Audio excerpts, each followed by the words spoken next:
Over 50% of experts in the information systems industry thought our information systems would improve in the next 10 years. This is from Anderson and Rain, who have been accredited for their writing in their article, The Future of Truth and Misinformation Online, that they wrote in 2017.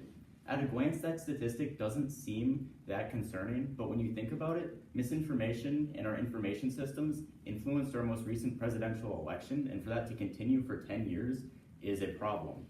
Misinformation represents a historical and thriving problem in our society. So today, first, I will tell you about misinformation as a problem, and secondly, a solution to it.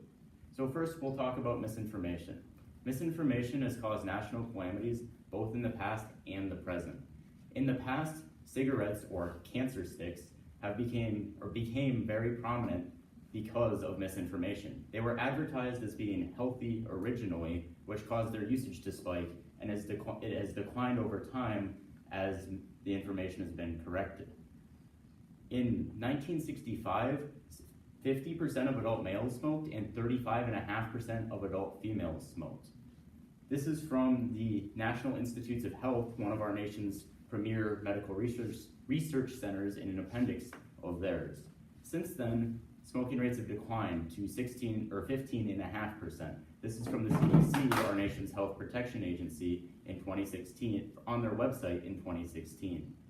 So misinformation caused a huge spike in usage of something that wasn't healthy, and then it declined over time as information was corrected. The information was corrected because the government actually forced cigarette companies to correct their misleading advertisements.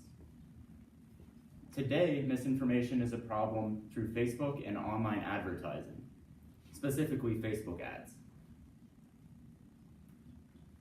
Over 35 million people shared clearly pro-Trump or pro-Clinton articles on Facebook before the 2016 election. This is from Kristen Crawford, a freelance writer, in her article, Stanford Study Examines False News in the 2016 Presidential Election, that she wrote in 2017.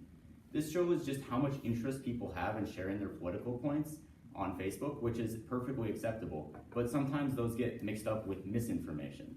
And there was plenty of misinformation. According to Hillary Grigoris, another freelance writer, in her article, 9 Things You Need to Know About the Russian Social Media Ads, that she wrote in 2018, there were 80,000 Russian ads bought on Facebook for the 2016 election, and they reached 126 million people. That's 8 people in this room, or about 1/3 of the US population.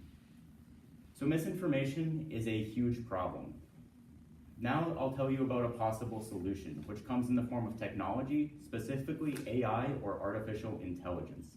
Artificial intelligence takes large data sets of questions and answers and compares the correct answer to the question in a pattern to predict what the answer to new questions would be. This is from Tanushree Chakraborty, an AI developer, in her article, How Machine Learning Works in Overview, from 2016.